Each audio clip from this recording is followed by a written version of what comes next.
Well, hello, my darlings. Back now with the basic Monet. And I'm going to call her finished, or him. I'm going to call him finished for now. So in today's video, we are finishing off the cover, adding a closure, and then I will show you a little flip through of all of the yumminess that's come out of Jez's kit and recycling those Monet books. So I hope you stick around and keep watching. So for you, I'll be back in just a tick. Well, my darlings, let's make a start on this basic. So I've played with it in fits and starts, and as you can see, it's not full, because not everything is filled in there, but it's got a good substantialness to it. So I will do a flip through, but the last few things I want to do to this is I want to cover the spine. You don't have to. It's just you could use fabric, you could use lace. I have quite a big piece of lace here that I'm going to use. So I'm going to cover the spine. I want to add some book corners to it. Again, completely optional. I just like the way they look. And I want to add a closure of some kind to it so it can be tied shut. And then I'll do a flip through. So first things first, let's get this topper on there so that I can lay it behind me to dry. So I've got my Beacon 1 3-in-1, or any fabric glue will work, because I'm gluing fabric now onto wallpaper. So Call All will work, 3-in-1 will work, Fabri-Tac or any fabric glue will work. And I've also had good luck with some of my other tacky glues. You just have to check it. So I want to find the middle of my book. Oh, I do apologize. I've got a really snippy nose today. And find the center of my book. And get it. Where's that piece of paper gone? There it is. Get a piece of paper. And I've purposely cut this lace. Why am I all the way over here? I don't know how that's happened. That's better. I purposely cut this to be a little bit longer than the book, because I can trim it after it's glued. I just want to make sure that I'm getting it centered on there. Yes? And what's I looking for? Oh, my wipes. 2 secs. Right, I got my wipes, and I think I might do this the other way around now, actually. Center that up there. Give me some paper. I've never done it this way before, so let's give it a go. I'm going to take a piece of copy paper. I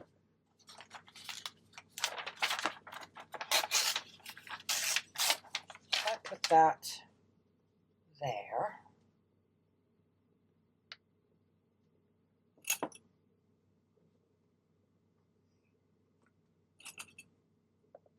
Trying to think of make it easier. I know I'm making this complicated now, and it's supposed to be a beginner's, but just I want to give this a go. It was just a thought I had. Instead of trying to glue the lace and flip the lace upside down, I'm going to glue the book. Yes? Yes. Right, I don't know if this is going to wake up, because I haven't used it in a while. This Beacon 3-in-1. And if you're using Fabri-Tac or anything like Call All, always have some baby wipes at hand, because it can get messy. Is it going to work? Oh, I was thinking about it. I might have to get the Call All out, because this is gone thick. And the thing is, I mean, if you're doing fabric or you're doing lace, even if you miss a few bits, you can go back in with other glue and touch it up like that. The center bit is the one you really want to get stuck down. Come on. These bottles, I swear, 3-in-1 Beacon is like the best glue ever, but the bottle is horrible. The bottle is not very good at all. Oh. Call All works as well, but I find Call All doesn't dry as quickly as Beacon. Have baby wipes at hand as well. If you're using fabric, test your fabric. Test a scrap of your fabric before you stick it to your book. Because some fabrics, it'll actually go through the fabric. So that's going to start squishing through my lace now. So I'm going to take a baby wipe and do the squishing with that. Because otherwise, you know, have you ever got super glue on your fingers and you think, oh my God, how am I going to get myself out of this situation? It's kind of like one of those. So I use a baby wipe to push it down and squish it into the glue. And I know I'm roughly centered now, or I should be, because I've put those 2 pieces of paper there. There we go. Oh, that's come away because I've dyed the lace. I rubbed the lace with a bit of my ink. So, there we go. Take that paper away. And we should be squared up. And beacon does dry pretty quickly. But I am going to have to set this off to the side to properly dry. And it bubbles up out of the, I don't know if you can see that. It like bubbles up out of the end of the tube as well. This stuff is so thick. Get the cap back on it. There we go. So, happy days. Give this a little bit more ink in. I want it kind of grungy. There we go. Happy days. And again, as a beginner, you start off with your cheap inks. You know, use makeup sponges. Use what you've got to make it work. There's all sorts of hacks out there. And for like these blending brushes, if you can't afford to get a set of the wooden dauber things, use wine corks. Use wine corks. If you can lay your hands on old, like thread bobbins, anything that you can stick a bit of a sponge to soak up the ink. So right, I'm going to pop this. Let's see what book corner's next while it's open and flat. Let's check that. Yeah, it's fine. It just needs to dry now. I'm a little bit skew-if towards the front, but that's fine. So I've gotten these book corners. These come in all sorts of colors, and they're not expensive on Amazon. You get flat ones like these. You get flat ones like that you then glue onto the top of your book as a decoration. Or you can get different sizes of these and colors. You can get silver ones, gold ones. And these are slightly open on the back. I'll show you now. So I've gotten these 4 sizes out. And they come in all different sizes. Something to squish them with.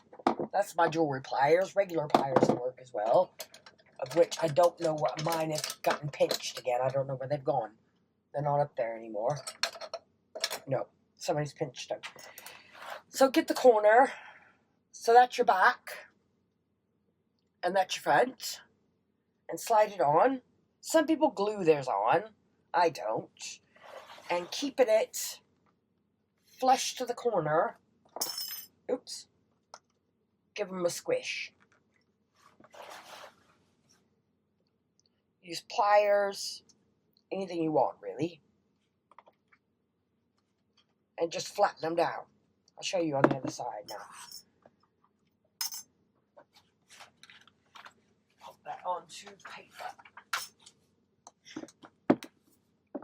So they just squish down onto the corners. You just got to flatten them. Because there's little, there's 2 little spiky bits in there that bite into the cover. And they won't come off. So I'm going to put those on.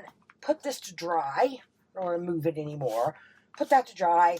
Pop the rest of those on. And I need to figure out what I want to use for my closure and get my crocodile and things put out. So for you, it'll be just a tick. Well, darlings, while I was searching around for something to use for the closure, which I think I'm going to go with a bit of leather cord. This is from The Range, I think. You don't get much on there, but it's like a pound. But I found this in my ribbon tray, and I think this is perfect. Look at that. Isn't that lush? I think this is perfect to sort of trim the edge of that lace with on the front and the back. So I think I'm going to go for it. Kind of bit there. It's a little bit frayed on one end. And there is a kind of direction to it. So do I want the loops going in or the loops going out? Oh, I don't know. Do I want the pattern going that way or that way? Yeah. That's the front. Do I want it going that way or that way? Out, I think. So let's open it back up and make sure I've got the top up in the right direction. Yes. Front, top, bottom, back. So, before I uncap that beacon, let's get the second piece on. I've got my eyelets and everything else ready. Leave a little bit over that I can trim. Happy days. So that's going that way, and that's going that way. What is that? Paper. Fluff. Right, cross your fingers. This is going to come out in a steady enough flow now. Come on. Now, I've read online where some people thin theirs down with acetone, but I haven't really tried that. Sorry, my voice has gone all croaky there for a second. Get good down into that. Leave that there a second. Give that. Is that going to be enough? Squish it. Now this trim, it's not going to squish all the way through that trim, so I'm not going to do a baby wipe for that. But I'm pressing down quite hard because I want that glue to flatten out. Like I said, you can always go back and touch things up. There's actually a couple of places on the inside here where I know things have come away and I need to go back and touch up with the art glue. But no, oh, I like that. Come on, art. Come on, not art, beacon. Though with small bits of things, I have used art on smaller bits and thinner bits of lace and things, and it's been successful. But like with any glue, you're looking at cure time, and your oddball out is normally fabric. You've got to have some kind of fabric glue or solvent glue for fabric. But some of the solvent glues can soak through your fabrics. So like I said, always test. Because I remember doing it early on in the beginning. I'd put some thin cotton, just a cotton fat cord or something. But it was a pale pattern. And I stuck it down, and I came back for it to dry. Oh, it looked horrible. I had to throw it away in the end. Because the glue had soaked through and discolored the fabric. So always check, unless you know it's something you've done before, or something like a trim that's going to be thick enough that you don't have to worry about it coming through. So not all glues are created equal. That is for sure. So that's fine. Let's get the eyelets on. And let's say my book is roughly 9 inches tall. So get my puncher and go in at about there will be the middle. I'm not measuring, I'm just guessing. It's called a guesstimate, is this? And punch the other side. So that is, I'm just roughly looking at the measurements on my mat. And that's roughly inside 9 inches. So let's go in at 4.5 and pop a hole. There we go. Now there's different tools that you can use in the beginning. Let me show you one. You can get ones like this off Amazon, which are cheap, cheap, cheap. comes with your eyelets, and it comes with these little mechanisms to set the eyelets with. If you buy a cheap set on Amazon, if you're a beginner, look for the sets that come with a freebie hammer. These little freebie mini hammers. Because they're all about the same price. Some come with a hammer, some don't. I'm using a crocodile, which is a bit more expensive tool. I know Natasha over at Treasure Book, she likes, what's it called? The Silent Setter, but I never come across that one. So I'll put my ring on there. You don't have to use a ring. But there is a learning curve to set in these for sure. And I kind of have a love-hate relationship with this crocodile. I really do. Because I often tend to need to go back in with a hammer and give it a whack. So, now that's in. And do the other side. Pop the eyelet in. I don't think I put that other ring on the right way up. Because it's got a finished side, but I think you're supposed to put them on upside down. Let's try that on. Sometimes this thing works absolutely brilliantly, and other times it's just an absolute mess. That's not worked at all. Come on. Behave. There. Well, it's in. It's not going to come out. Just give it a whack. There. So, the whole point of having this is that you're not supposed to have to use a hammer. But, never mind. Right, and our cord. And, come on. Somewhere is the end. Maybe. It's not pulling at all. Oh.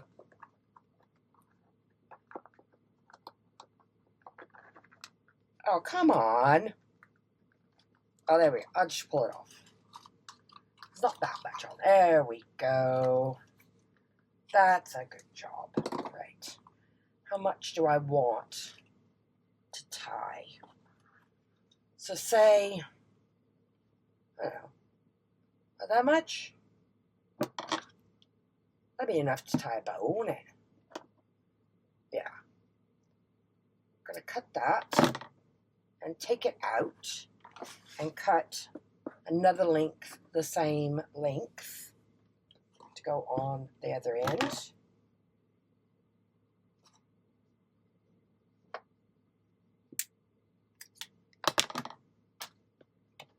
And then I'm going to go in that hole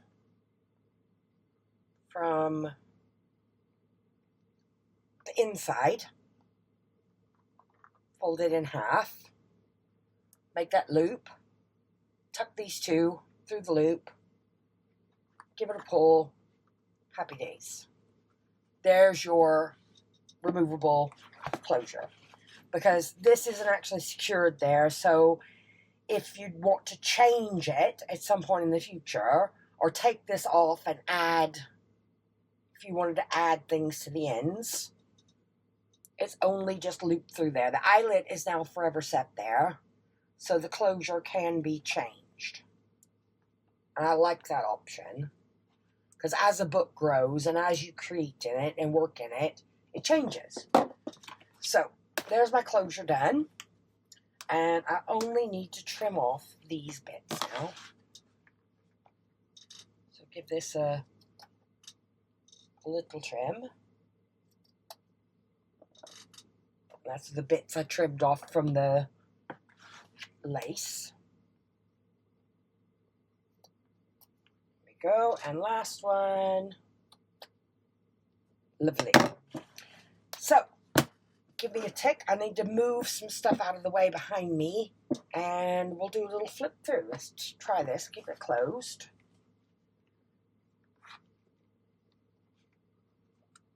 Happy days. Right. Give me a tick, darlings. Right, my darling. So, can you think back at the beginning of the basic Monet kit of how it was just a box and some papers and a bit of wallpaper. And now I've got this yummy book that's just inviting me to come in and play. So let's have a quick flip through. Again, I've added a pocket to the front. I haven't put an extra card in it. Not all the pockets are filled yet in here, but you'll see that as I go through. So I took that big Monet book and cut pieces out of that. I used the last of the mini Monet book, the last pieces of Jez's kit, and we'll do a quick flip. So most everything in here, I mean, things like eyelets, book corners, that yellow tape that I was using, those may be specialty items, but everything else in here you can make with things you find in charity shops and things you find in your recycling. So, again, these are from the books. That was an image from one of the books, and I've just tri-folded it and stuck a bit of ribbon on the corner. And this is your brown packing paper that comes in a lot of Amazon parcels. So, happy days. Nothing there yet.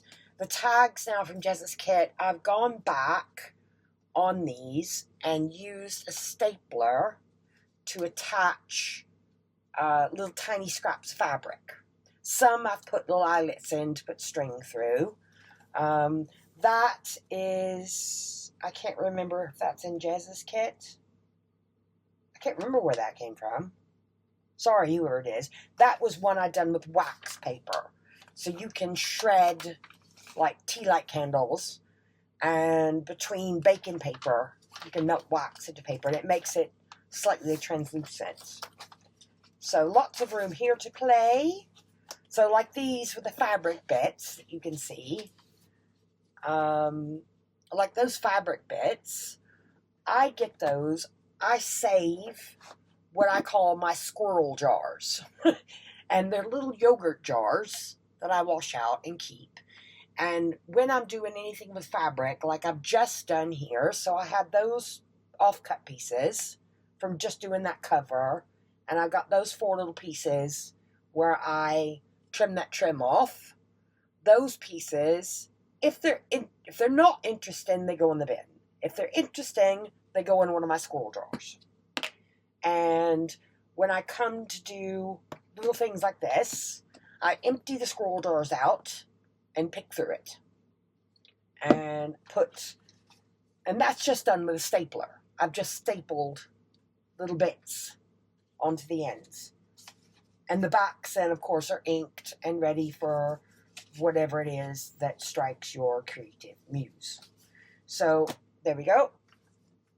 There's another piece, 2 pieces of that wax paper in there.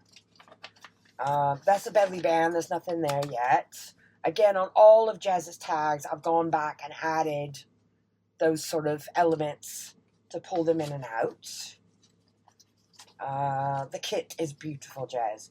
So this is my beginner basic Monet. So this is going to get put away after today to play in another time. I've got the envelopes in there. 3 more in there. Again, it's a tag from Jez's kit, and that was like an offcut from the large Monet book that I backed to just make a tall, skinny tag. So you can make these in any shapes that you want. So I've got a tuck back there with a scrap piece that's been ripped off, and a pocket down below. More in there. And there's a flip out. Again, something can be attached in there, or you could write in there and have that as a sort of hidden writing spot. I haven't inked all of these pages. As another one from one of the offcuts of the book. So try to use as much of the book as possible. Once I've deconstructed it, I use as much as possible before throwing it away. Now, as you can see, I don't have any bulky elements in here because it's not fully decorated. But it's kind of the beauty. Oh, there's another squirrel bit. It's kind of the beauty of the junk journaling is that you can return to this and just continue and add and add. If I come across things, treasure hunting in the future, that I think suit this color palette and this impressionistic style, oh, I know where that's going to fit perfect. Another belly band. See, there's lots of blank pages in here that can be carried on with. There's another flip out that's a pocket on the inside. Another scrappy belly band where I've just ripped the page down, glued the top, glued the bottom. I quite like that aesthetic as well, up against that grungy dyed paper. And it doesn't have to be much fabric. It doesn't have to be perfect. It can just be very scrappy in a way. But that suits this type of aesthetic. That you've got an artist that this was his place to play and take notes. And that's the way I am approaching it anyway. So there's a tag in there, 3 more in there. That can go out. That was showing me the middle of the book. I haven't done that simple spread. The paperclip has marked it a bit, but that'll flatten out over a while. More play space. And that again is a larger image from the book, which I have folded. Oh, larger again. That's a larger image from the book. But then look at all that journaling space and writing space and sketching space and play space you've got on the other side. And that just folds up and goes in the pocket. Flip out and out. So some bits and bobs in there. Another envelope hidden behind there to explore. Again, these haven't been inked yet. But I may go back and stencil into the book. Or add, I know my jelly plate things are going to go in the altered Monet. More play space. Another one of Jez's. Ready to go. I haven't put a topper on that one. There we go. And so this was another layered one. So I've got a card at the bottom. And these have all come out of the big Monet book. And I've just backed them with that packing paper. But you can back them with whatever you want. And if you want to do watercoloring, you may want to back your cards with a better quality paper because you know you're going to want to watercolor on them. But hidden writing space there. So it's whatever your sort of artistic style is, isn't it? Loads of little tags stuffed in the side to that one from Jez's kit. Beautiful. With some lacy bits on it. Another scrappy bit I missed.